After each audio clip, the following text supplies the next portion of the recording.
Hello, I'm Charles Clausen, your host of the AMPx Podcast, a show where we engage in conversations with entrepreneurs and innovators whose wild ideas and exponential thinking are reshaping the universe where we live, play, and work. I believe these powerful conversations will inspire you to pursue your dreams.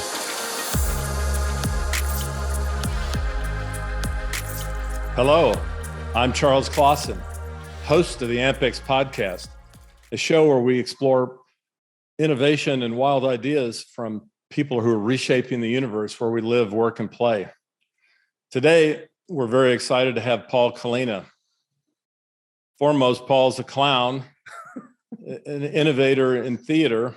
He co-created, co-founded 500 Clowns, a theater company in Chicago, where he's participated in over 500 shows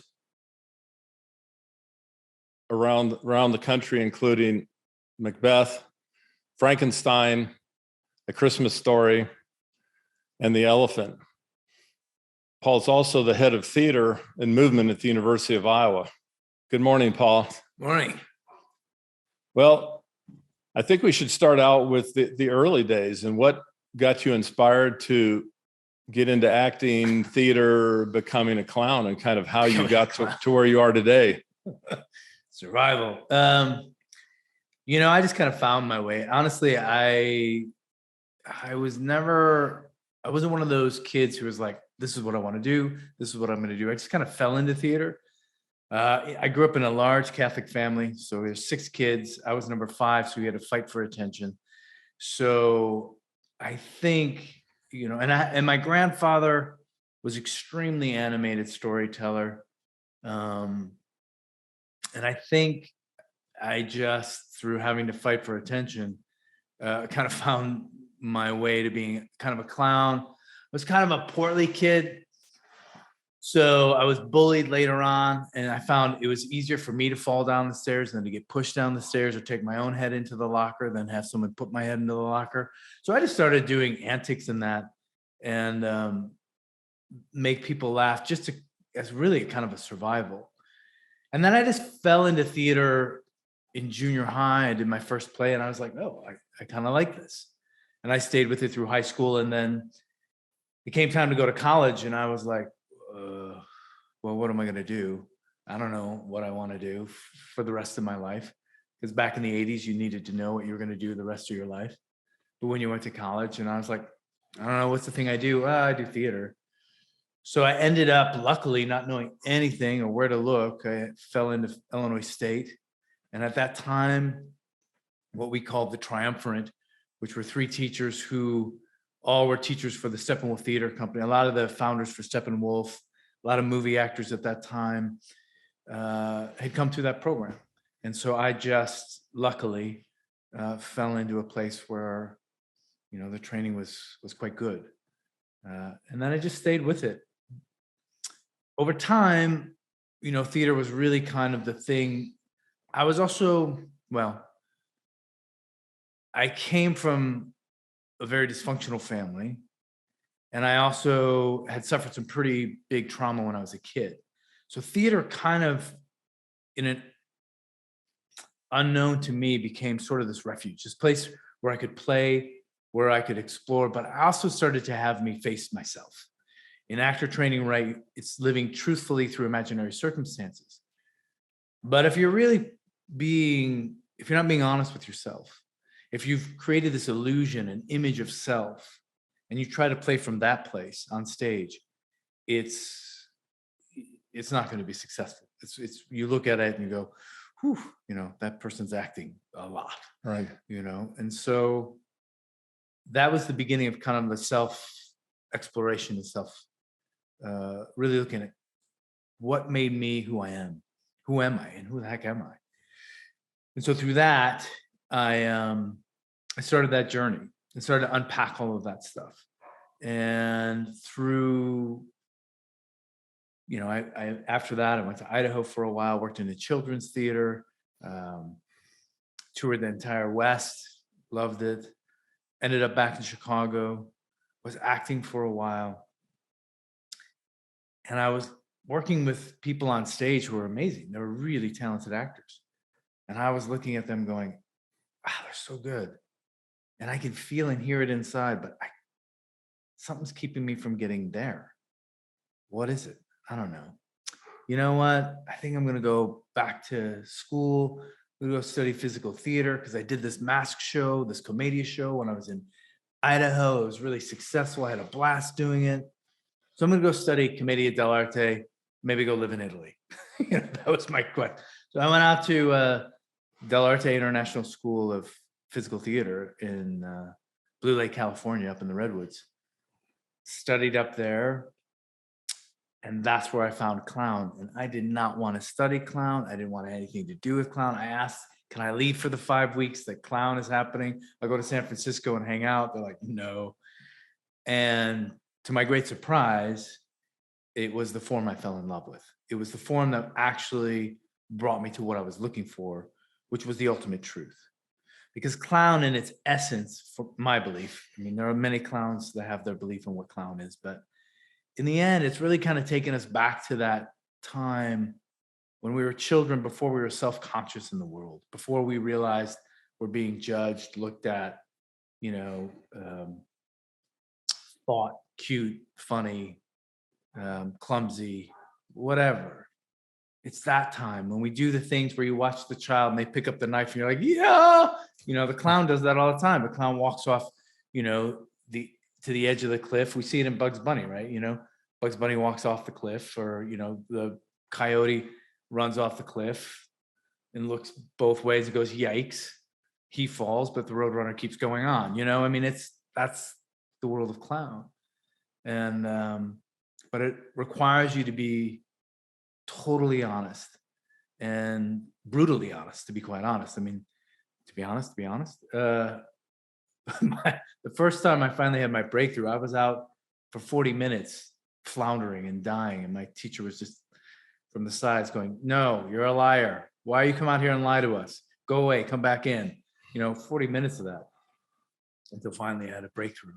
So how did that feel when you're out there and you're struggling? It's miserable. It's miserable. It's every clown has it too. You take new material out and you're like, we are dying. And it's miserable, but at the same time, it's exciting. It's really exciting because you're alive. You are very much alive. You feel it, and you're alone, and you're like, how do I get through this? And you have this relationship with the audience and you find your way through. And then you look at the work and you retool it and you come back and you try it again. And through trial and error, eventually you build this routine. I mean, the great clowns had just a handful of routines that they refined constantly. And the 5 minutes became 10 minutes, became 20 minutes, became 30 minutes. And that's, and it's constantly refined. George Burns, there was an old vaudeville saying, George Burns would say, make your good better and your better best. Never rest. That's what the clown has to do. But really, when you look at it, that's what anybody who's good at anything they do has to do, I remember back in college, I went and saw Marcel Marceau, and, it's all silent, and the movements are so powerful, and the messages they send with no words are so powerful. That's right. So I guess as a clown, where you can use your voice, you have the movement and the expression in addition to the words. Totally. And it depends upon, there are clowns that don't speak. There are clowns who do speak. But still, it's the body. It's how we understand the world. I mean, things are changing so fast with technology and that. And, we talked about this the other day that 85%, I mean, there's a differing, but between 85 and 90% of what we trust is what we see in the body, not the words that we hear coming out of the person's mouth. And, in this Zoom age, I think it's where people are struggling because it's hard for them to go, when I brought that up, they kept fidgeting their feet underneath, you couldn't see it from up here.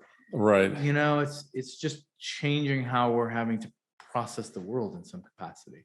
So it'll be interesting to see what happens. It's going to be interesting to see what this generation, these kids, my kids, how they're going to perceive the world and how they begin to read what they believe to be truth, you know. Right. Well, the world is definitely changing faster. I want to come back to this. You mentioned that when you practice enough, you get into a flow state and you kind of separate from the self and become part of a bigger energy and a bigger awareness.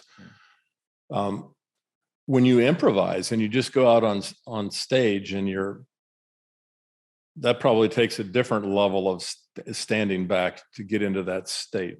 Am I right? Yeah. You know, you have to surrender. I mean, in both, you have to surrender control. You have to go, I can't, you have some sort of control, but you can't control everything. You have to kind of surrender to the moment, to the energy of the audience, the energy of your partners, and listen, you know, full body listening, and then respond, and truthfully. Of course, there's the artist up there that's going, oh, wow, look where you see where this is going? Yeah. Let's give it a little nudge here. Oh, yeah. You know, and you feel where it's going, and we're unconscious or non-verbally, we're connecting, and we're just on this groove. And it's like anything. It's like watching great athletes, because I think of theater as athletes. When theater is at its best, we are like athletes, because the great athletes, when you watch them, they just know, because they've practiced so much. They're in the flow, you know, and they're in that thing, and it doesn't matter. They're not trying to control it. They're not trying to do anything more than follow the flow, because they've worked so hard and they know. And I just knew that so-and-so was going to be over there, and I threw it. I knew you were going to say this thing, or I knew you were going to move to that place. And so I was ready to go, you know, I was ready to receive it. We're just a little bit before, but we're such in sync. And that is when it's effortless and it's a blast. So you're doing without really doing. You're not trying. That's it's right. It's just flowing from a state of awareness and consciousness. So I think we'll transition into the present moment in the future, and what you and your colleague are doing to start reshaping the universe of theater, and where theater is today and where it can go with artificial intelligence and virtual reality and kind of the metaverse, and what you're doing to push the evolution of theater into the future. Yeah, you know, the question kind of came up at Iowa. We I guess it was 6-7 years ago, we decided we were going to expand into the digital media, that, you know, we needed to in order to keep up with the times. And we brought in Dan Fine. And during his interview, I just said, so I've been listening to your conversations about digital media and theater, and, you know, where you think it's going. And I said, I'm a clown, and everything about the clown is about that interaction with the audience. That's what makes clown theater and clown performances really personal, because it's really personalized for that show, that moment. And you know that you will see things that no other audience is going to see, because it's how that clown interacted with that audience member.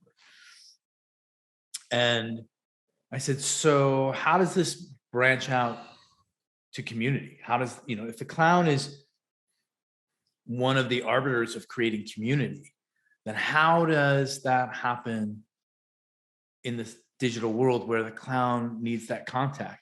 And he just looked at me and goes, great question. I have no idea. You know, so I said, okay, yeah, that's fair. And he got the job, and about the end of his first year, he walked in, sat in my office. He said, so I think you and I should work together. Remember that question you asked me in my interview last year? I think we should pursue that. And I said, all right, what does that mean? You know, and I'm, you know, to be honest, I'm kind of just a step above a Luddite in some ways, but I've always looked at things and going, oh, that it's going to go this way. I mean, if you look at how things are happening, I guess it's because I've always loved puzzles. My favorite thing was the metal puzzles. So you get at Cracker Barrel or whatever, right. You got to get the ring off the horseshoe and all that. I would sit at, you know, back in the day when I was touring in Idaho, we'd end up at a Cracker Barrel and they had like 10 or 15 of those things hanging on a wall while you wait. And I just sit there and just be pounding them off, just that's what I do and love it. And they'd be like, it gets to the point where they go, okay, Paul, go. And I just start racing through those things because my mind just likes those kinds of puzzles. Like, how does this thing work? And so I just kind of look at it and I look at things and go, okay, I see the trends happening. I see this happening over here. I see that. Well, the natural evolution has got to be this way in some capacity. Somehow it's going to end up down the road here. So I said, okay, great. Let's do it. And so we started to explore it.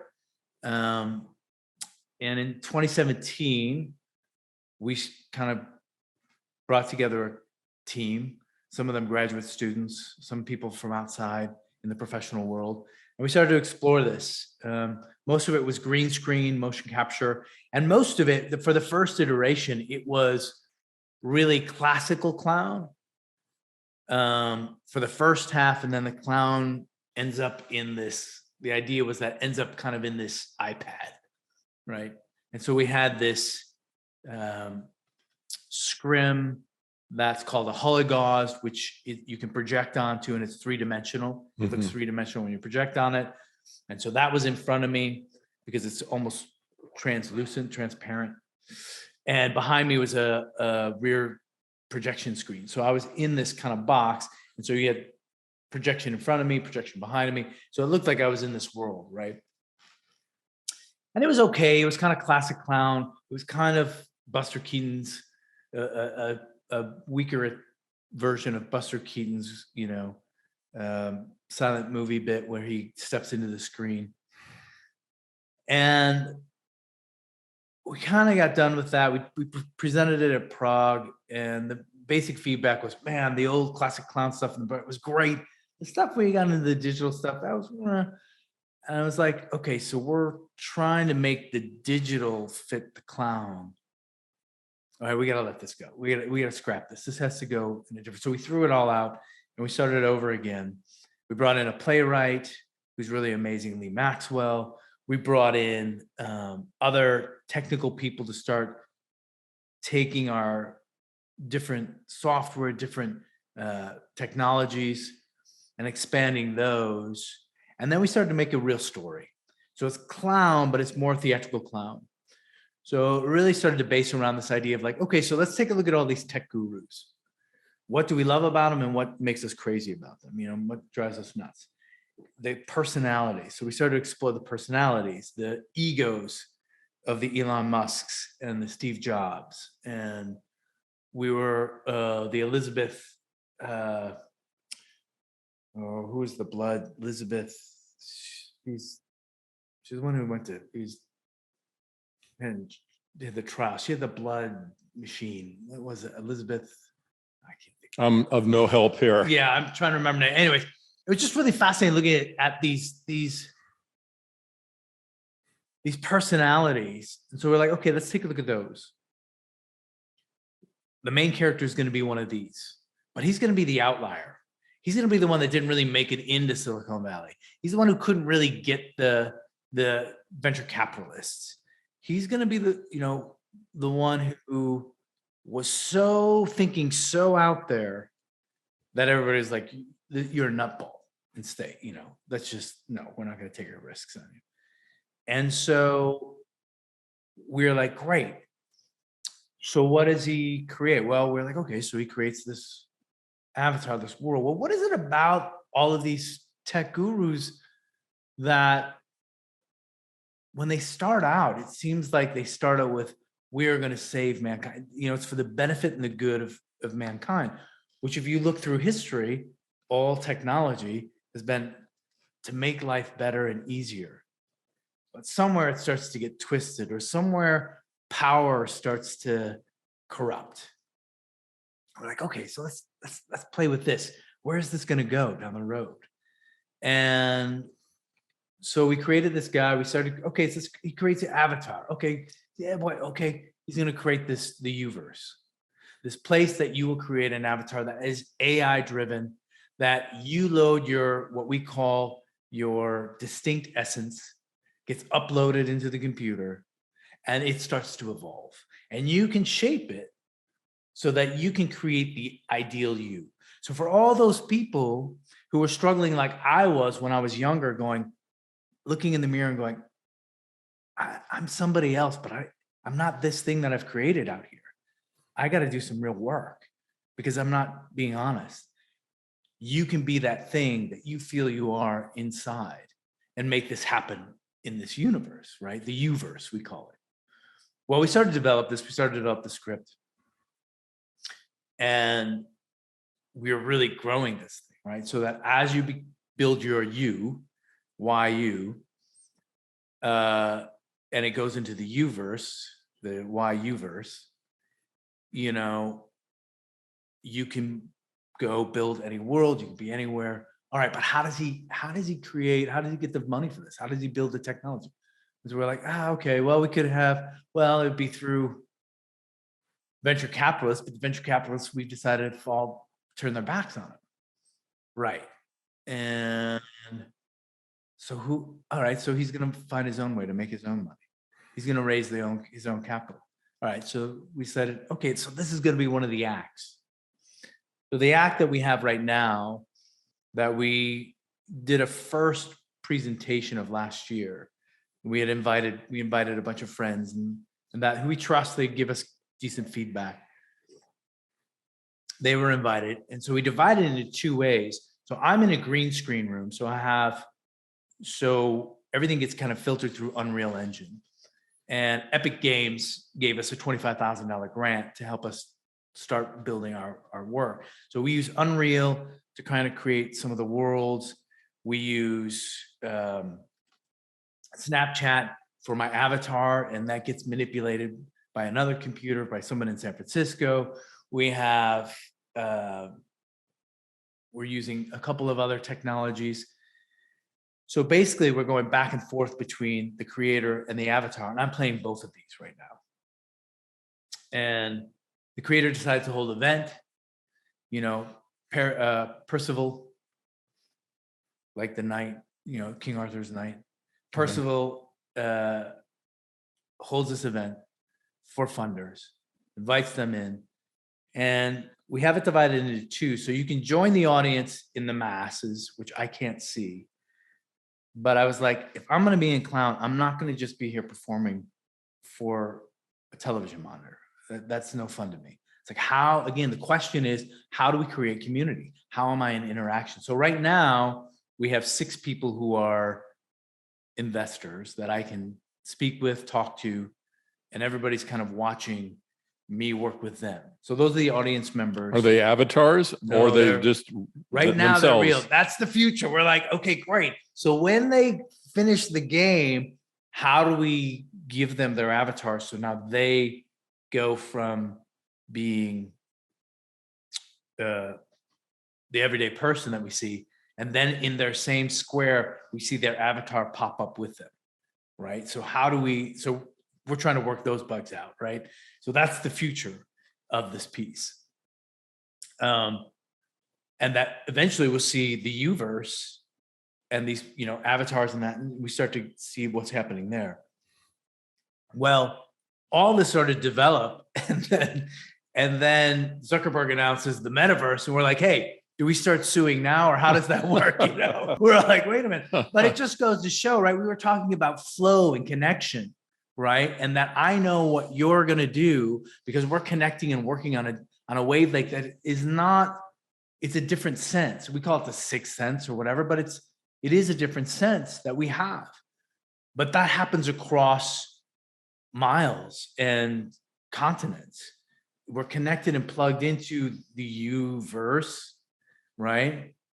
In a way that if you put the idea out there, well, somebody else is on it too. So if you don't act upon it, you're going to see it and you're going to go, I mean, how many people or how many times have you said, I had this idea and there it is 2 years later? It's similar. It's the same idea because we're interconnected. That energy is out there. So, you know, our big thing is like, you know, if you have the idea and you're passionate about it, you better jump because it's going to show up. Well, sure enough, right? We were doing this, we're building this for 2 years, and then the metaverse. Well, the metaverse, they had been working on it probably before we came up with the idea. So we tapped into the idea of the metaverse when it was top secret. Nobody knew about it, right? Or it was just ideas. But that's how these things work, right? And that's how, in a way, creativity works. That's how we, I think, can push the forms further, because we're in a collective consciousness that, we all, many people go, oh, what's that hoodoo, voodoo? That's crazy, witchy, but it's true. I mean, it is what the indigenous people understood and know. And we're only just starting, because we can scientifically measure it, go, oh, I guess that is true. It's interesting. You talk about the metaverse and the UU, and in quantum physics, there's this concept of the unified field, where when you get to a certain state, when you get past your fears and your judgments, you can connect to someone on the other side of the world. You can be thinking something, and they will know what you're doing. There's healers that do healing work from thousands of miles away. So I think, as society moves into the metaverse and everyone's looking for community and relationships, kind of what this wild, crazy idea you had will manifest. And it's, when you look at innovation, the real true innovation comes in small experiments and small steps. Mm-hmm. And as I listened to you talk, Paul, you didn't know where you were going to start. You tried something, you presented it, it didn't work. You went back, tried another experiment. It's just this evolution of these small experiments that are really teaching you how to engage between person and person, and avatar and person, how to engage with your own avatar, and how to engage with communities. So that's right. Really groundbreaking, and it's going to be our future. And that future is going to be in the next 10 years. This is coming like a tsunami. It's moving fast. And some of it even faster than that, I think. I mean, we just are looking at what we're doing, and we're like, okay, when the metaverse was announced, we're like, okay, let's get this, but what's the next? We're like, okay, so now we got to think 10 years beyond that. So that we can keep Percival's world, keep him on the edge. But yeah, you have to think out there. And as you were talking, I was going, well, I can't tell you how many times when I was in college, my mother would call and go, what's going on? What's happening? And something had happened that day. And she just was tuned in, right? We called it the mother's instinct, but we all had that. We've all experienced it. We're like, I keep thinking about so-and-so. I should give them a call. Hey, what's going on? And you find out something major has happened. So they're putting out this major vibration that you're picking up on because you have that connection, right? You have a direct wiring to that person, and you're getting the signal.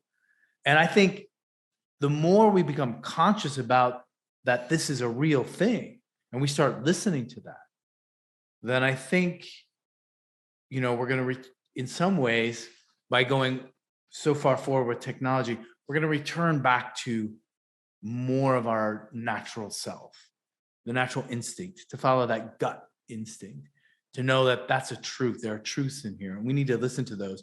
We need to follow that instead of ignore it or say, oh, that's just it. I mean, you're absolutely spot on, Paul.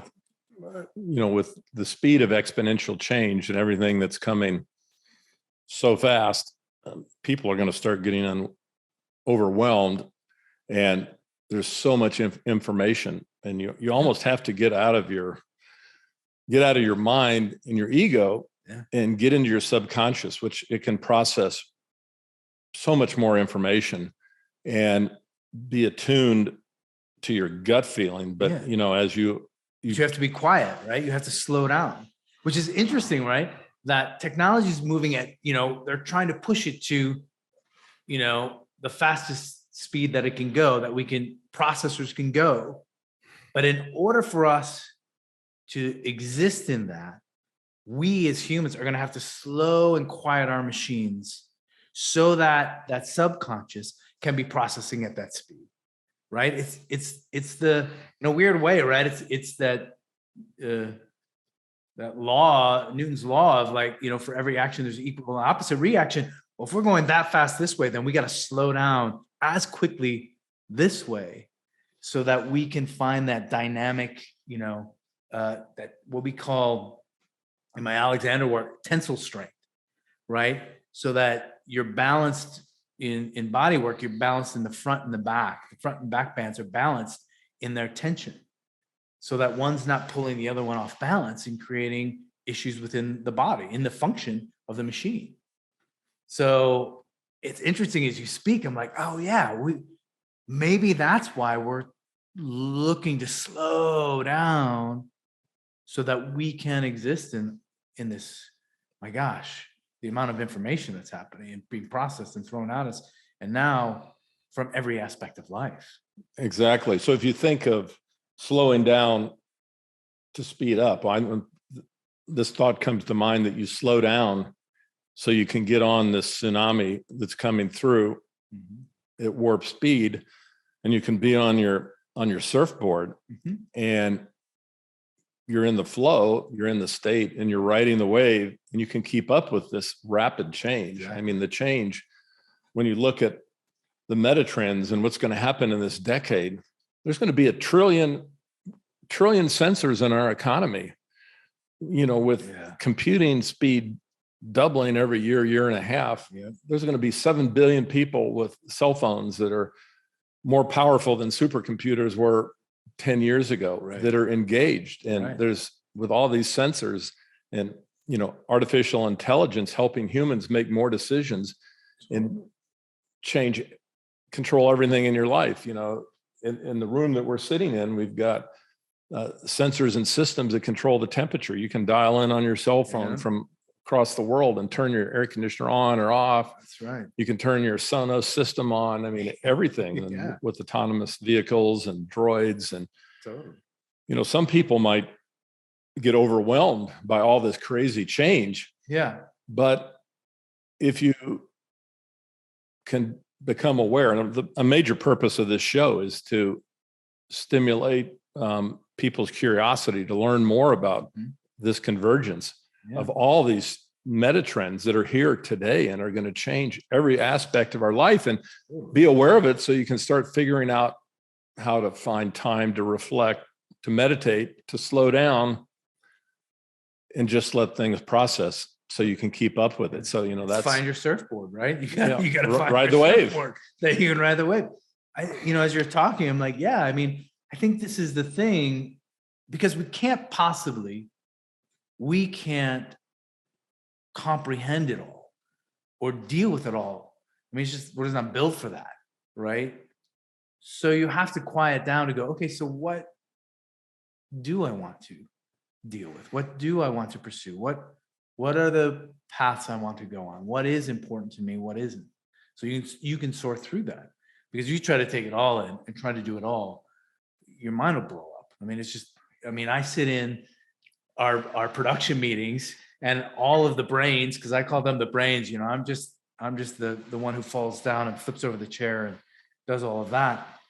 But I listen to them talk, and they're starting to throw out the joke, and I'm like trying to follow and go, but okay, so can I just want to be able to talk to them. So, and they're like, yeah. So, and it's wonderful. And I'm forcing myself into this because I want to understand it to an extent, but my surfboard but I'm the one who keeps bringing it to make sure that we keep coming back to humanity, myself and the playwright. Like, but where's the humanity in this? Because if it gets too far out here, it's important to me to go, where's the humanity? So that the clown is constantly creating this connection in community.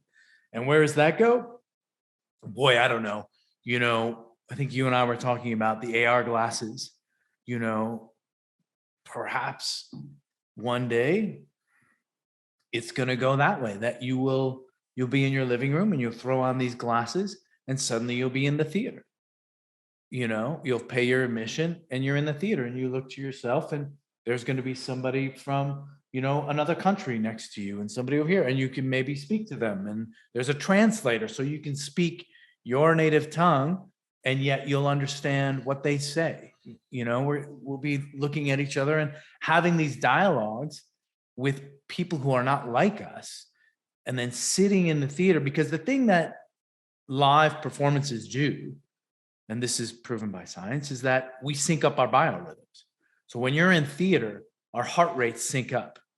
That's what makes it so moving. And so as a collective, the performance is basically taking us on this journey, and they sync up our heartbeats, our biorhythms, our breathing. And the really good work manipulates that, so you have this experience as a human being and can take a look at and hopefully have some sort of, maybe not a cathartic, that'd be ideal, catharsis, but you're going to have some sort of experience outside of your own experience and get a perspective on the world and another individual's struggle that we didn't have before.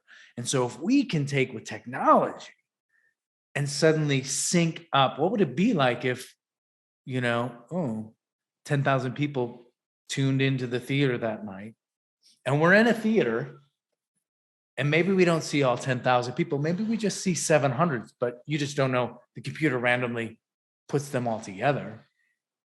But here you are I'm talking to someone from Ghana.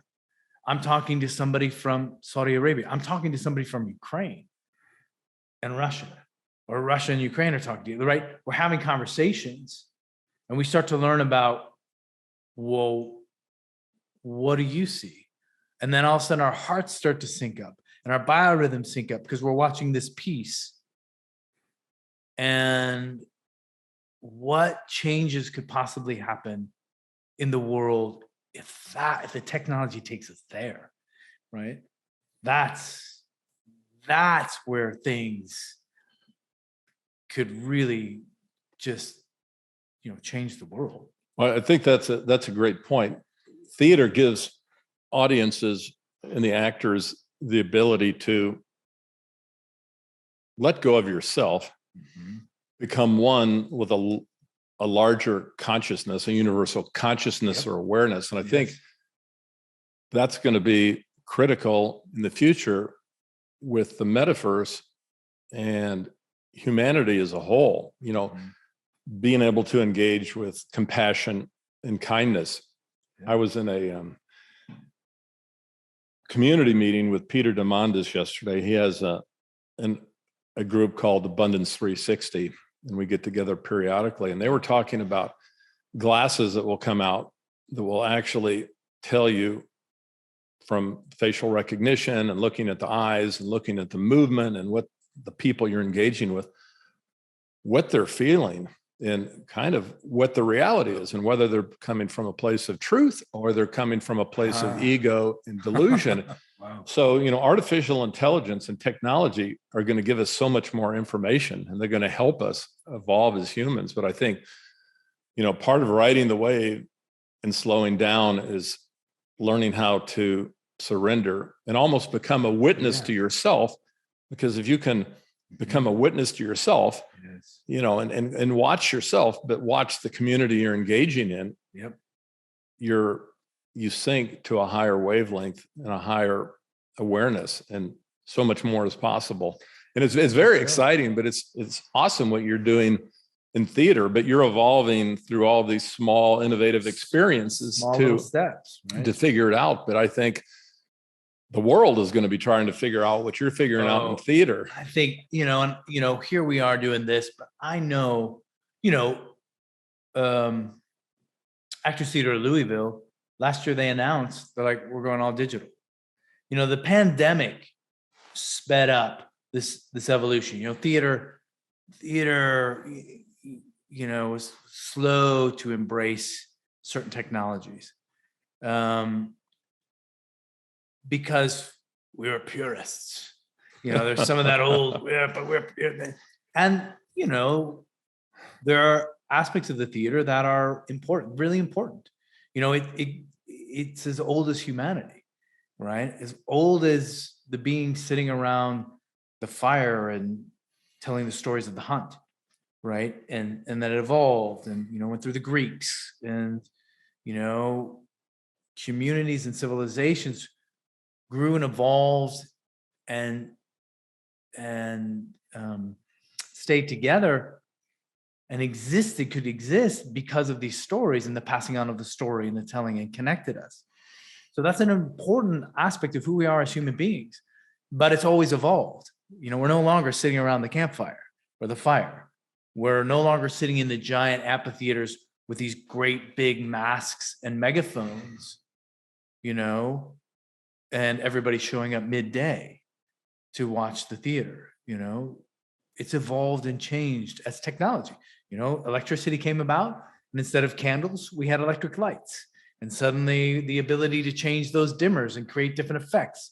And then, suddenly we could have mechanical scenery being moved instead of having people push it on or pull it off or pulling ropes, right?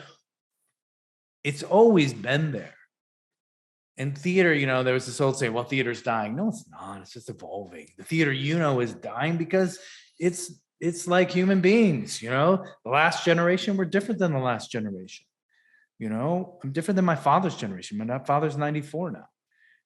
He went to see the Marx Brothers on stage. He saw them doing opening routines when their movies were going out in trial runs in Chicago. That was his age, and he saw an evolution of a lot of theater since that time. Well, now we're going into this new world exponentially. So there are companies out there doing this stuff. They know it because theater suddenly went during the COVID. They were like, well, okay, we'll record something and we're going to try and play with Zoom and we'll try to create theater this way. So it was crude and it was rough. But then suddenly people who were trapped in their home were like, yeah, let's tune into this show in New York for $10. It's $10. And we can all watch it for $10 or $20. And so we're watching it on our big screen TV.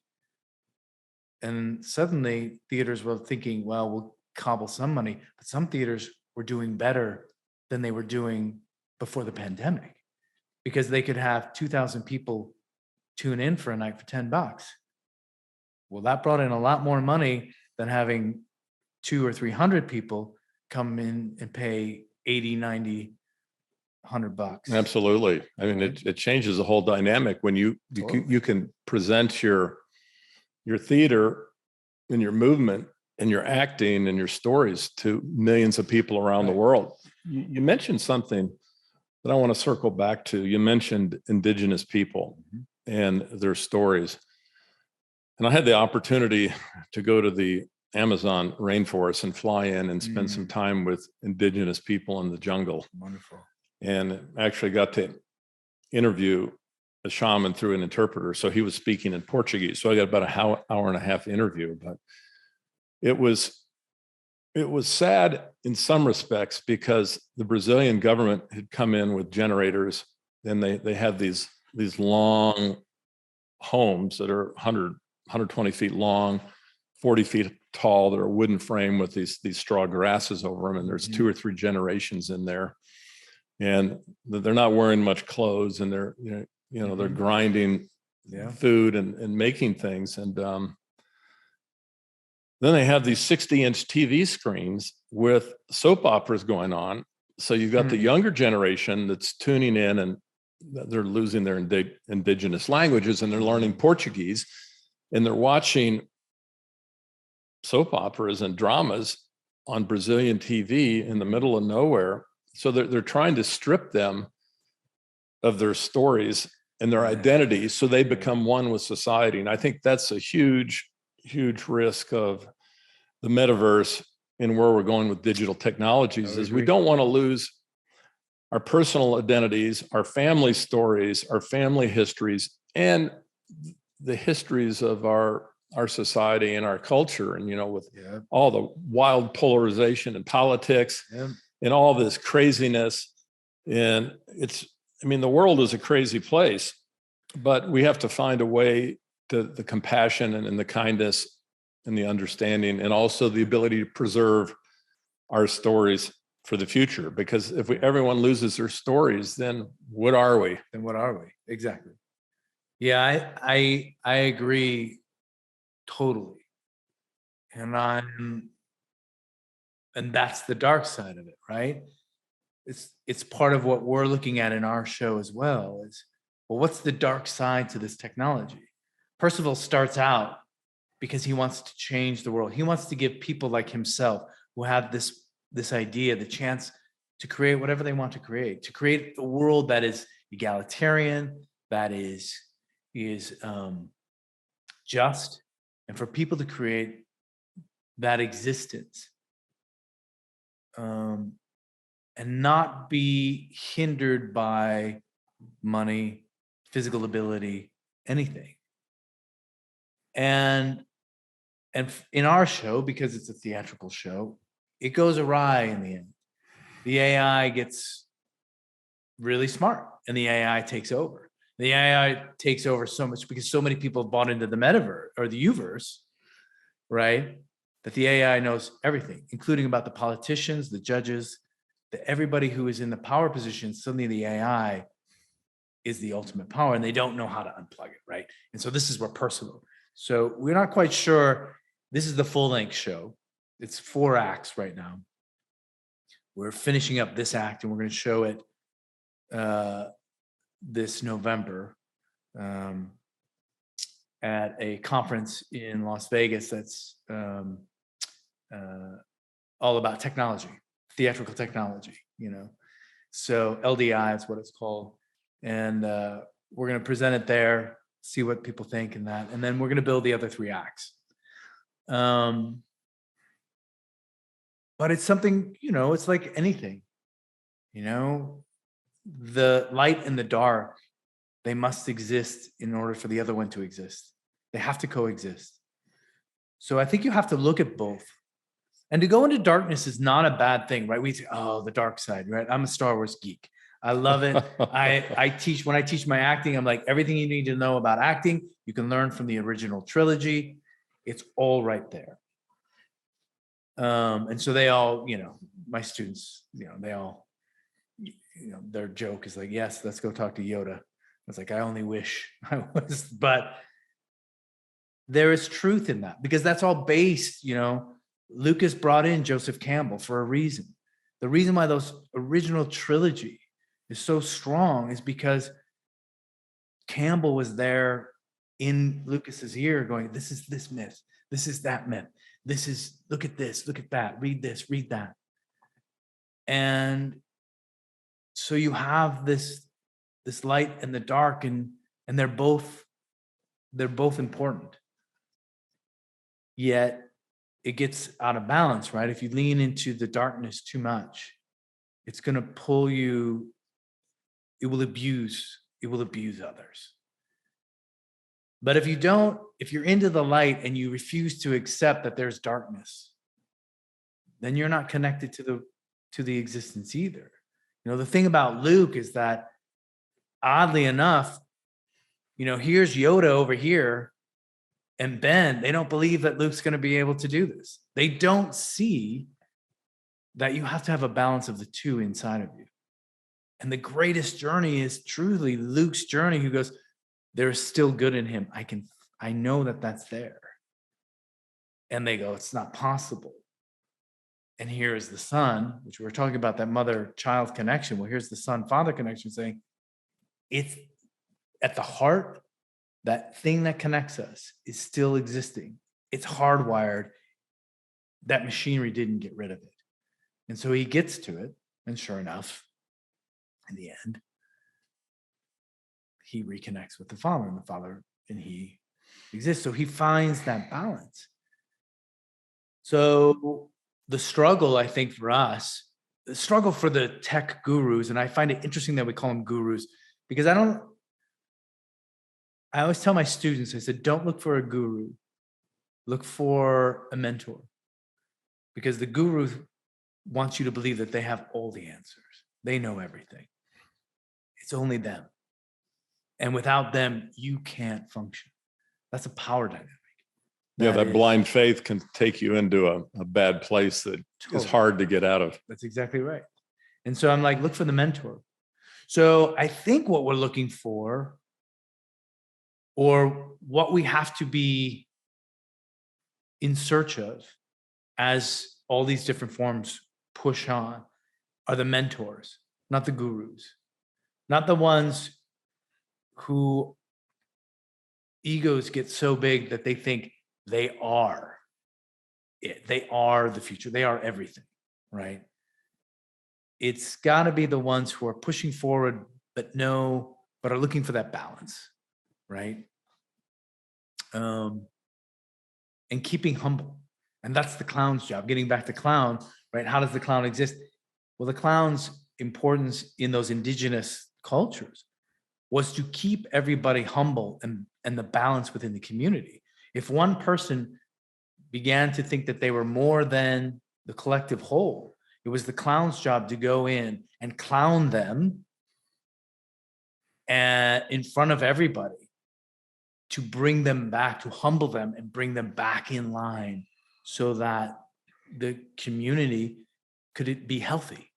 And that included the priests, the especially those that were in power. The clowns had full right, they had full power, and it still exists in certain indigenous cultures. But what interests me is, how do we look back there, draw from that past, what you were saying, not to lose those stories or those traditions, so that we can take it into the future and evolve it so that it keeps us balanced. Balance is key, I think. I mean, I pause for a minute and think about all the millions of people that are in depression and despair, and they're on all these drugs, and they struggle to find a way out. Part of our conversation is to create awareness with our audience about these meta trends and what's happening in technology, so they can start understanding it. But you mentioned Elon Musk earlier, and Elon's one of the best entrepreneurs of all time. And Elon looks 10 years into the future and say, what technologies are coming and how can I capitalize on those? I mean, Tesla is not a car company. Right. It's a AI company. It's an autonomous vehicle company. It's a robotics company. It's a sensor company.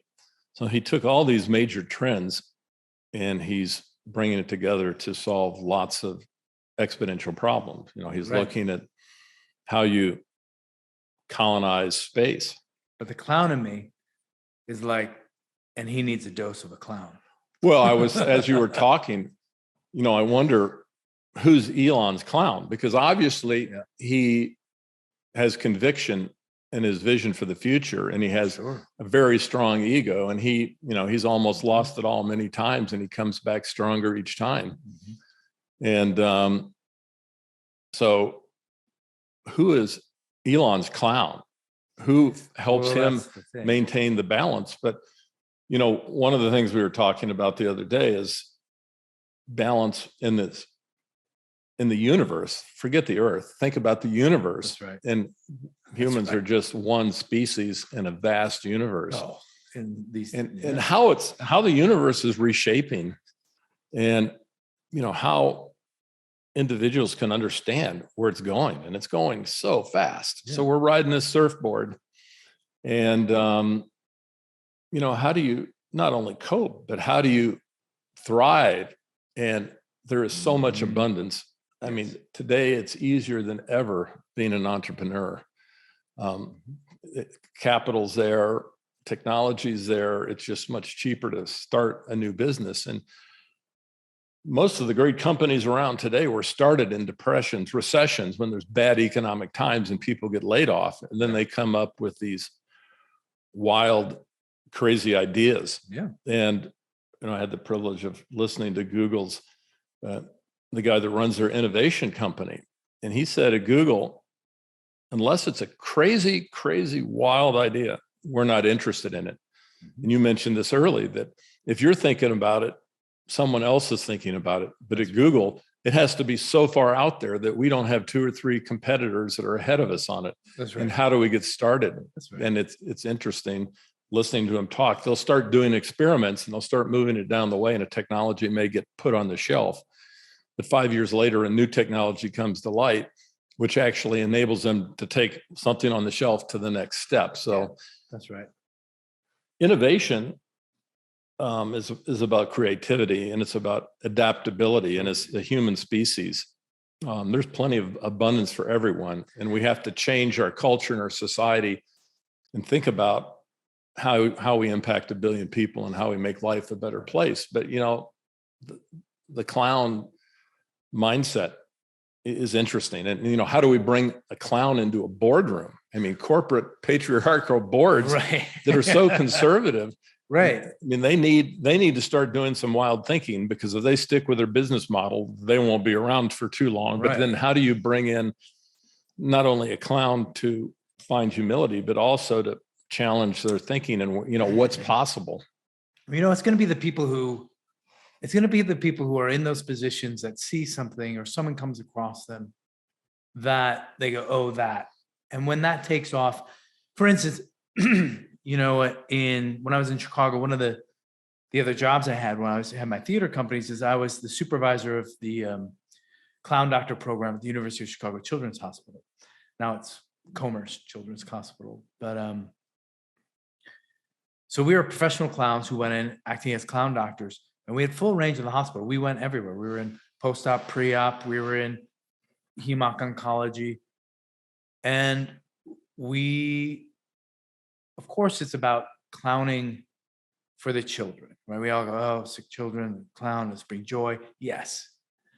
But to be honest, where I thought our most important work was with the staff, the doctors, the administrators, that going in and clowning for them and making them laugh, or taking the piss out of a doctor who was just arrogant, had the God complex, a total asshole. We had one. They were just mean to the staff. They were mean to everybody. And we would just clown the shit out of that person behind, when they would be in a room, for the staff and that, to get them laughing, to get them enjoying it. And finally, eventually, after years, that doctor came around and saw the importance of what we did. And they started to change, and we started to clown with them. So we were able to slowly manipulate them. But what was more important is that the person who became the head of the medical school, Dr. Kahana, one day she was bringing residents around, resident candidates. So they come, they interview, and we started clowning with them. And then I'd ask them questions. I'd be like, yeah, so why pediatrics? They'd be, they look at Dr. Kahana or whatever. She goes, yeah, go ahead. And we would clown them, and I would see them and I'd go, that one's a good one. And she'd go, you think so? Why? And I just kind of explain why, because how they interact with her. I'd say, I'd watch out for that one. And eventually she started making us part of that interview process. So they'd be sitting in the boardroom with Dr. Kahana having her interview, and then we come in. Boom, I'd walk over the table, crawl into the chairs. We would get in there and we would start to interview them. And they would be looking at Dr. Kahana and they'd be like, what? And she'd be like, yep, go ahead.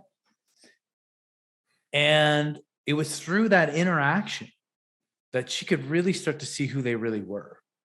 And I'd ask questions like, why pediatrics? Like, well, I like children and that's what I want. And I said, oh yeah, so what do you do that's fun? Because you know what? Play is the most important thing that we have. And they want to play. So what do you do? What do you do that's fun? And I remember one poor candidate, she said, well, I love to wear really weird socks. I said, great. And I threw back the chair. I jumped under the table. I went and I pulled up her pant leg, and she was wearing, some sheer stockings to go with her flats. And I was like, well, these aren't fun. My grandma wears these. I started mocking them, pulling them. It's just like, so why didn't you wear it? Well, I didn't think it'd be appropriate. I mean, I really want this gig. I go, would you have disqualified her? I went to Dr. Kahana, would you have disqualified her for wearing good socks? Because if you did, I'm going to get on you, Kahana's like, of course not. I said, then start wearing fun socks. I said, be who you are. These kids need that. These kids need to be able to laugh. Parents need to be able to trust. I said, they're in some of the hardest situations you could ever imagine, And so Kahana started to make us part of this process. And one guy walked in, and he left, and I said, you do what you want. I don't know how he's doing on the other ones, but I wouldn't want to work with, and his pedigree was great. He came from, he came from some big medical school and all that. And he was the top of their list. She cut him. After that, I said, you could see what he's going to become. Because what she saw, someone who had worked really hard to get to her position as a woman, she saw the patriarchy, the arrogance, and somebody who wasn't going to listen. Wasn't going to listen to the parents, wasn't going to listen to the kid, wasn't going to play. And so she cut him. So it was interesting. So she started to change the quality of resident, which is going to change the quality of doctor, right? So you in those boardrooms, what has to happen? It's got to be somebody like an Elon Musk who's like brings in this clown that's going to have full reign. You can't ask the clown to work within parameters because the clown's going to go, I need to do this. I need to go here. I need to overstep here. This person needs to be pushed there. And it's going to make people uncomfortable. It's also going to make people laugh. But when you're in that state, it's going to balance things out. It's going to get people laughing. And when we laugh, we get to the core of who we are. And it has all of these, biological effects and health and all of that, but also is going to get you all thinking collectively and in a way that's going to move things forward. I mean, I think that's a great point. If you think of the corporate clown really is the corporate disruptor to get people into a different sandbox, to get them to play a different game, and to really start bringing some playfulness into strategic decisions of the business. I think it will have a huge impact. And, I think people talk about leadership, and I've been thinking about a book dealing with exponential cultures of, businesses of the future. And I think structural hierarchical leadership goes away, and maybe the term leadership goes away and it's replaced with something like teammanship. Yeah. So you have a team, a senior leadership team of people that have diverse cognitive abilities. I'm not talking about race and other things. I'm talking about different mindsets that bring different strengths to the table. Then having, maybe the CEO becomes the CC, the chief clown, and the disruptor, and brings out the play and the cognitive creativity to think about what's possible. And you have to almost lay these emergence, consolidation of all these technologies and what your business is and what's possible and where it's going to be in 5 and 10 years. And, look at Kodak. They were a film camera company, and they went away fast. But there's going to be a lot of businesses going away fast. My first clown show, 500 Clown, our first show, our Macbeth, we rehearsed in the old Kodak factory in Chicago. God knows what chemicals we were breathing in, but it was this giant factory. It was the old headquarters, Kodak headquarters. That's in Chicago. That's where we rehearsed our first show. So it's funny you bring that up. But, when you were talking, it makes me think, well, this is what the jester was to the king. The jester was the one who could walk amongst the people and hear the grumblings and the frustrations and this and that and the other thing. And he could go back and he could make the king laugh, but he could also, within reason, mock the king and give him the knowledge of what is going on out amongst the people, because there's going to be an uprising soon if you don't change things real quickly. And the good kings would listen and have a good jester. So in a way, right, maybe it's not the CEO, but maybe corporations will realize, we need to somehow bring in that clown aspect. Who's going to be that person who's on every team that is really there for the health of the team, perhaps? Maybe they're not even adding a ton to the problem they're solving. They're just facilitating the dynamics of the group, transparency, and keeping everybody humble. And in this place where they're all working together, where, if somebody's getting a little big for their britches, it's the clown that pulls the britches down, literally, and pantses them in front of everybody. And, I had to do it for our chief operating officer for the for the children's hospital in a board meeting, Right. We did it in a board meeting. And, I mean, we gave them some great underwear to wear, boxer shorts, but at the same time, it's that kind of thing, that sense of play that will keep everybody thinking creatively and keep everybody, perhaps that's the balance, right? Perhaps it's that person we need, that clown that we need, in order to keep everybody balanced between that light and darkness. Because the clown can get very dark. The clown goes into the darkness. There's no problem going there. But the clown is resilient. The clown never stays down. If we were to stay down, then it becomes tragedy, right? So the clown would stay in that darkness. The clown moves back and forth. The clown does, it can exist on multiple planes. The clown is not attached to these physical barriers even. The clown can transform in front of your eyes the world. It can take you to the outer space because the clown suddenly goes there with their imagination. And you believe it. You go there with the clown. And they'll take you to different places. Well, I think that's the key, Paul, is the clown will take this group of people, and let's assume a bunch of them have big egos because they didn't get to where they are without big egos, but they take them out of the self and they take them into the collective, the group, the we consciousness. Then they start playing at a bigger level. And when you look at social media and Web3 and the metaverse and where that's going, I mean, the companies that are really going to be successful and move fast and innovate are going to be the ones that bring in big social communities that are passionate about what they're doing. So if you have a massive transformational purpose, and you can not only engage your senior leaders and your employees, but also engage the world through communities and the passion and their ideas, and find a way to mine these ideas. And the company, the business will evolve so much faster, but the companies that don't start looking 10 years out and saying, how's this going to impact us? And what are we going to be in 10 years? What are we going to look like? Then engage these communities to help them get there fast. Are going to struggle. They're going to struggle big time.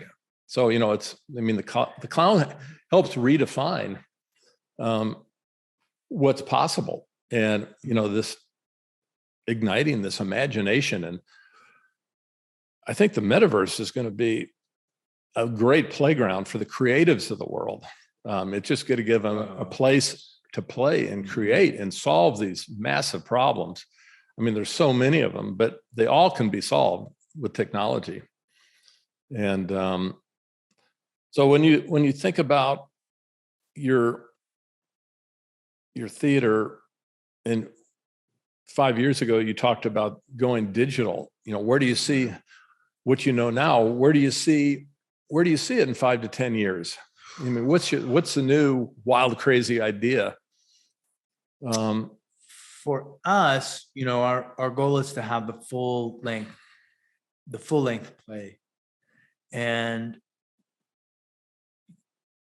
hopefully it will be, the idea is that you can engage in it from any platform in any way, so that you can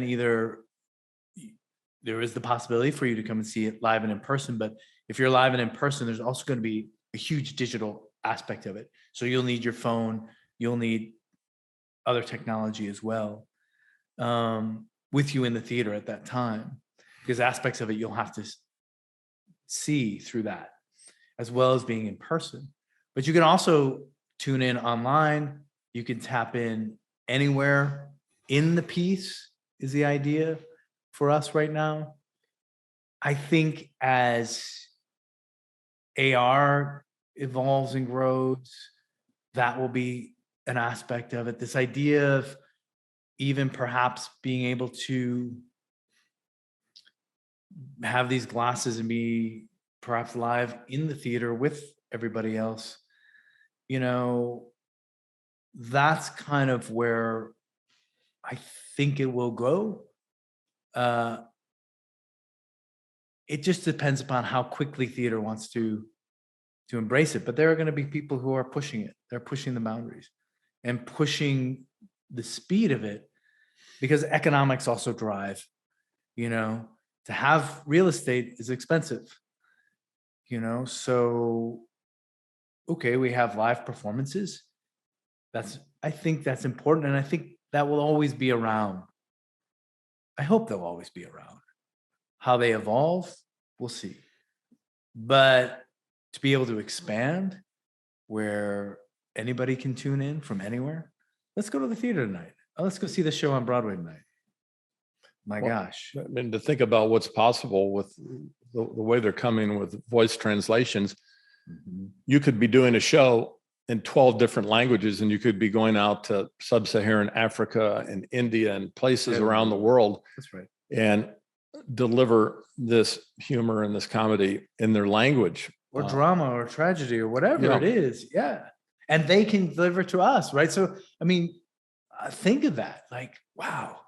It's sort of like what our streaming choices are now. There's so many anymore. It's like, wow. And it's so much good content. It's almost overwhelming. Well, imagine if suddenly on your computer or whatever, you have all these choices of theater shows that you can see in companies and doing different interesting things.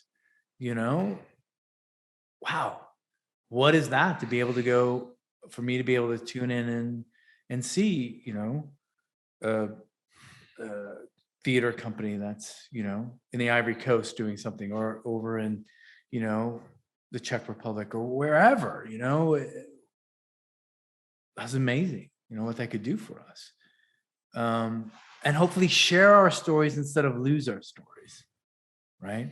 How do we share our stories and find the common ground, which is the humanity? In the end, there is a commonality for all of us. Despite all of our political differences and all the different differences, End of day, at the end of the day, we're 80% of us are common, and we have a lot to share if we can just get by these barriers and these egos and our judgment and just surrender and accept, right? To let go of the control, the desire to control so much, which is going to be interesting because, technology is all about let me control my environment. Because the dark side of the metaverse is I create my world that only like-minded my people exist in, right? That's the dark side of it, that we no longer are exposing ourselves to other ideas, other perspectives, other stories. That creates more division. Completely. And more hatred and more animosity. Totally. So we've got to avoid. So then the wars happen in the metaverse, right? Yeah. That's the dark side.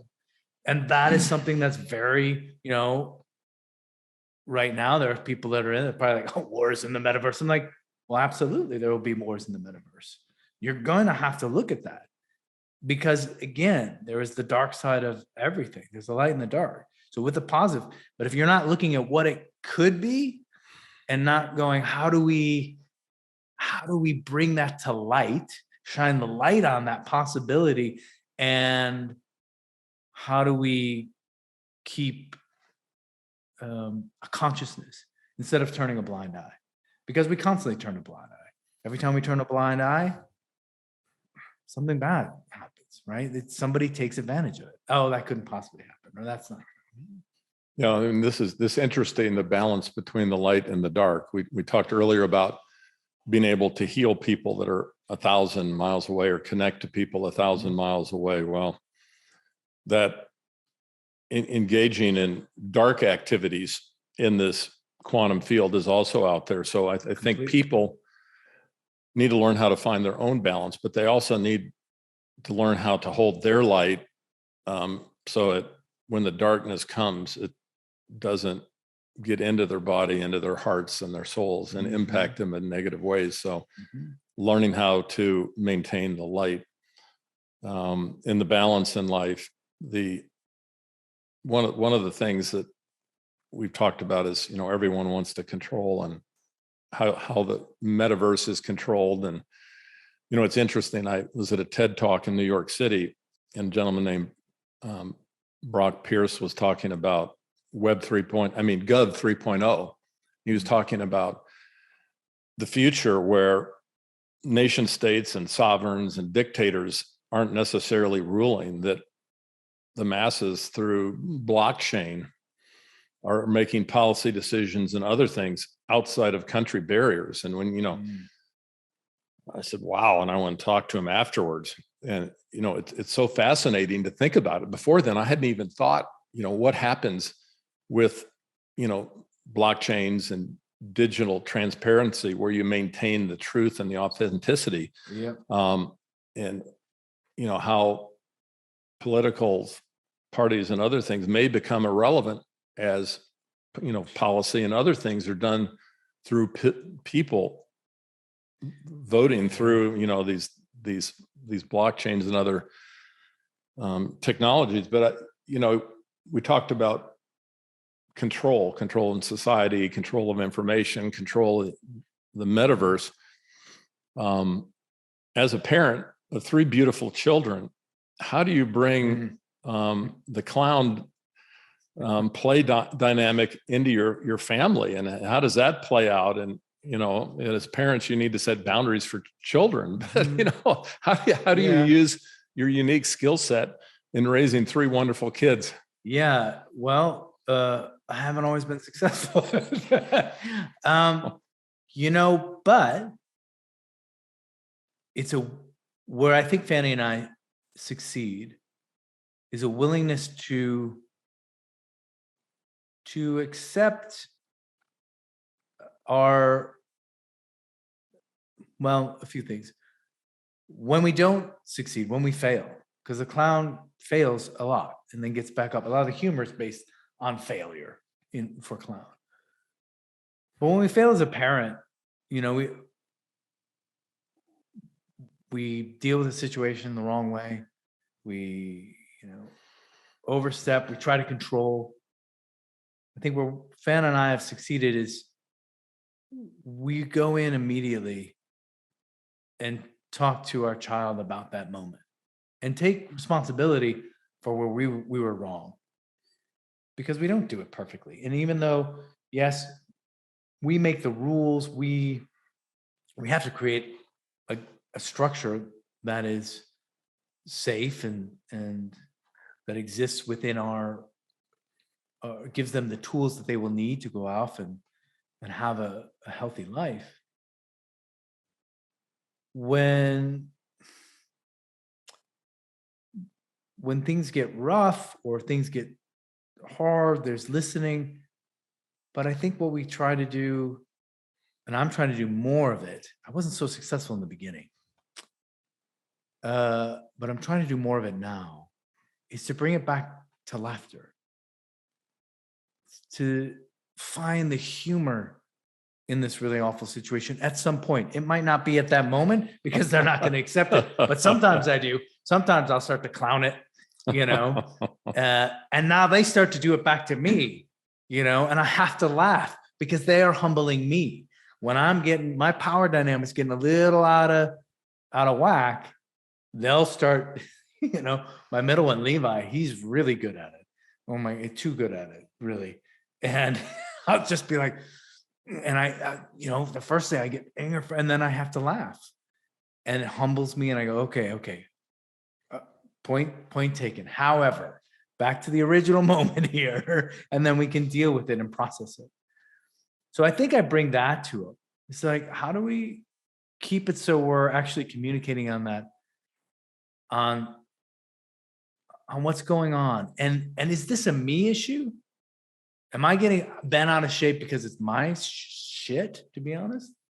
Or is it really something that they're doing, or that needs to be addressed with them? Or are they just being a kid and this is triggering something inside of me? And so I'm trying to take that breath and find that balance, because the immediate reaction sometimes sends us into the wrong place. And so I have to breathe it. And then usually when I talk to them about it, I clown myself. I mock myself, bringing that self-deprecating humor, and get them to laugh. And what I've seen, the results are, I'm seeing my kids, when they overstep now, they will come back after they've been able to calm down. The reptile brain is calmed down. They've gotten out of the lizard brain. They move back up into the upper brain. They can come back now and say, apologize. kind of go, I don't know why I did that. Make fun of themselves at times. And that, because none of us are going to do it perfect. None of us are going to step through this life perfectly. We're going to make mistakes. We're going to push too hard. Somebody's going to say something at the wrong time. We're just not ready for it. But to be able to come back and say, I'm sorry. To be able to look at yourself and say, why did I do that? And unpack yourself. Well, that's just healthy. So my kids are starting to show that. And that gives me real great hope. If more kids can do that, then they can balance this. I mean, my kids for the first time, I'm telling you, the screen thing, I'm telling you, screens, right? Going, there's trees, there's a trampoline out back, there's a creek across the street, That's how I grew up, but I didn't have this technology. We had a TV, so my mom was like out the door, away from the TV. So I have to accept their technology, but what I'm finding is they're starting to govern themselves. My kids were going away for vacation for 2 weeks. My oldest said, I'm leaving the iPad. I'm not taking any of my technology. I'm taking these books. I said, really? He goes, yep, that's my challenge to myself. I said, way to go. All right. That's very cool. It's really cool because he's going to be at the lake. We're going to be at a lake. We got trees. We're in the woods. We got fishing. We got water skiing. We got all of these things. And he's got his books too. And so that, I go, okay. And of course, the oldest said he's doing that. So then the other two are like, okay, I'm going to do that too. So I'm going to take, my Hattie's bringing her art supplies because she's a little artist and creative, which was exciting too. She suffers from dyslexia. And for a long time, she was sheltered and would say no and turn away from things. And we're like, no, be brave. It's okay. Go try it. No, read. It's all right. You're where you're at. And she turned to Fanny that day and said, I think I want to be an engineer because I can look at things and I like putting them together. And she does. She'll take disparate things and she creates this beautiful thing. And I'm like, okay. That's fantastic. Right? Something's going right. And so they're all like, yeah, I'm going to bring that. And I'm not taking my technology either. So they're going back to where we're talking about. There's something that Fan and I are doing in accepting the technology that they're doing. That's some of it's beyond me. I try to play the games with them. I get destroyed immediately. So they enjoy that. And it's great for me to do that. Humbling for me. And let them be the real experienced ones, empower them that way. And let that happen in games and things as well. My oldest son turned to me the other day. I'm building this pergola, and he said, I was explaining why we're doing certain things, and then I was struggling with something. He goes, well, why don't you just try that? Son of a gun, if he wasn't right. It's like, that's a good idea, Bo. It's all right. I'll try that. It's a great idea. So he problem solved right there, and then proceeded to leave me out there struggling with the giant 6x6 post. But it's that stuff, right, that I think is bringing the clown and that we bring the clown in. Those aspects of the clown that are keeping us humble and not authoritarian in our house. And to know that, know that we're doing that wrong, but have us model that thing of like, okay, but you can move on. You misstepped, but you can go back, correct the steps, and try again. And that's, you're talking about Elon Musk, any great person. Edison, every great inventor, every great entrepreneur, every great athlete, talks about how many times they failed. They fail far more than they succeed. And you have to be, it's with the arts too. We're trying this thing. It's failed. It's going to fail more. We got a lot more failure coming our way. We know it. But the failure leads you to other places so that you can end up somewhere where you didn't imagine you would be. So yes, I imagine this thing out here, but am I going to land out where my imagination sees it? No, because through trial and error, we kind of build this pathway. And then all of a sudden we end up over here and go, my gosh, look at this. it's kind of like what we thought, but I didn't think it would look like this. No, failure is the key to innovation. These small experiments, keep trying things and keep failing, but you learn from those. Then you take what you learn, then you adjust course and you But move it's forward. life, right? It's why we play. It's why children play. They lose the game and then they play again and they figure out how to win at the game. And then they play a different game, or they change the rules so it's harder. And then they fail more, because in a weird way, we want the challenge, right? It's no fun playing a game and winning all the time. If you're so good that you're beating everybody so much, it's boring. So you handicap yourself. That's why we have handicaps, Right. So that it's challenging, so that you're stretched, you're pushed to the uncomfortable. I tell my actors all the time, it's like, I don't want to see a comfortable actor on stage. I'm sorry, I don't teach from that philosophy. I don't want you comfortable, because you're portraying two people who are not in a comfortable moment in their lives. So why should you be comfortable? Because when you're uncomfortable, you're playing at the edge of your game. You will find the flow, and that's wonderful. You're in the flow, it's easy, but it's not always comfortable. Yeah. Getting outside of the sandbox and going into a new one's not always comfortable. Never is. Now, I want to leave you with one thought. You talked about the clown doctor, and with where we are with technologies today, and with sensing capability to look at people and give you feedback on what they're experiencing. What about creating a virtual clown doctor that can go in and help children or people in depression or other things where, the AI in a few years is going to be so powerful that it can do a lot of analysis. You can create an avatar that the child or the adult is comfortable with, and you can go help them perhaps find a way out of the darkness into the light, using laughter and humor and clowning. And totally could happen, and that's for everybody. The adults, occasionally we would go into the adult part for, one of our staff members, perhaps, or a nurse would be a patient suddenly. And we go over and see them and clown with them. And man, everybody lit up. Like, who are they? What is this? Here come the clowns in full lab coats and looking like doctors, but goofballs. And yeah, who doesn't feel better after a good laugh? Right? Exactly. Just seeing that contrast, you can't ask for a better, straight person than the hospital. There's rules, regulations, and all of this procedures and egos. And man, here it's just easy to clown in a hospital because you're rupturing that hierarchy in that system. But I think it totally can. As you were talking though, and I guess this gets into the haptics, right? How haptics evolve. But I remember one time, the father, we were starting rounds, and we were going up to the ICU, and we'd start with the ICU, and that's the hard stuff.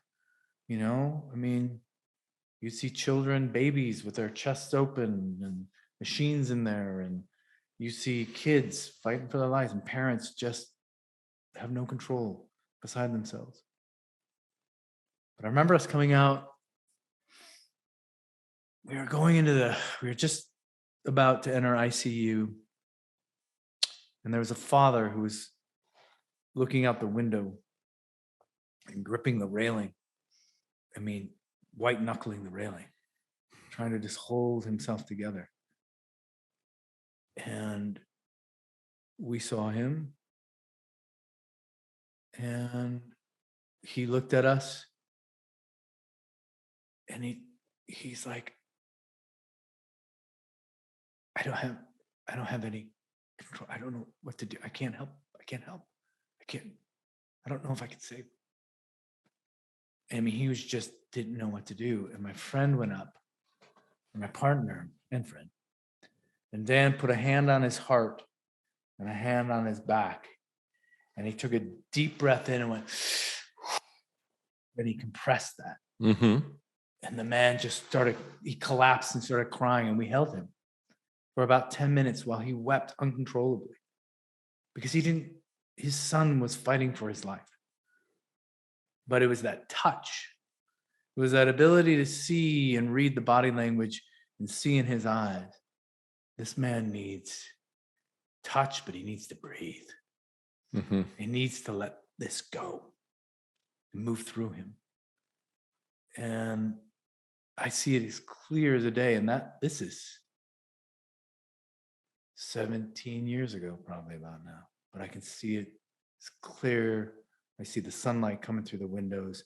I see the color of the tile floor. I see that man's eyes and face. It's just imprinted in me. And I can feel it. If I pull my body, I can feel his weight, because we were literally holding him up as he was just collapsed. And to that I go, can the technology do that? Maybe. I don't know. Maybe we'll create a chair. Maybe it'll create something. But I hope we never lose that. I hope we never go so far away from into technology that we lose the touch, because that sense of touch is so important. So where, again, that balance? Where is that balance? And again, maybe technology will evolve so much that haptic touch will be absolutely the equivalent of if we were person to person, so that I can hug you in the metaverse. I can hold you while you're grieving and just be there. And you can feel that. You can feel that embrace, that compression, right? So, yes, will it get there one day? I'm sure it will. Look at it. I mean, for us to say, no, that's me sticking my feet in the sand and burying my head in the sand and saying no, because I'm scared. Some of it scares me. It should scare us. It's important to be scared, because that makes us look at the balance. If we say we're not scared, well, that's not being human, and that's not going about this right. And we need to go into that fear. Just like Luke did. See, it all comes back to Star Wars. Just like Luke did, face the fear and look at it and find the balance. And so, yeah, it will. It inevitably will. You just look at all these pieces of the puzzle, and of course we're going to go there. What will it look like? I have no idea. What will be the technology? I have no clue. But it'll be there. Yeah. Fantastic. Well, I want to thank you, Paul, so much for your time and your insights. We've had some great conversations today. I'm sure it's inspired our audience to face their fears, to become more curious about the technologies that are reshaping the universe in which we live and play. And how can our guests follow what you're doing with the metaverse and your productions? How can they find Paul Kalina and what he's up to? So you can go to all our, I got to remember all the hashtags and everything that we have, but we'll be on Instagram, Media Clown. If you look for Media Clown, okay, on Instagram, you can go to the University of Iowa's website. We'll have stuff on there. Dan Fine and Paul Kalina are the two professors out of the University of Iowa that are doing that work. And, if you can't find us, just email me at my university email address, which is paul-kalina@uiowa.edu. And we'd love to talk. Yeah. Well, we'll post something in the trailer with your hashtags and your email address so Sure. people can see it and follow up. And once again, Paul, this has been fantastic. Oh, thank you so much. Thanks for joining us on the AMPx Podcast. Hope you enjoyed this episode. Make sure not to miss future episodes, and please rate the show wherever you get your podcast. Thanks to our awesome production team, Lindsay Soderberg, social and digital marketing, Taylor Higgins, video production, and Seth Nielsen, marketing. See you next time.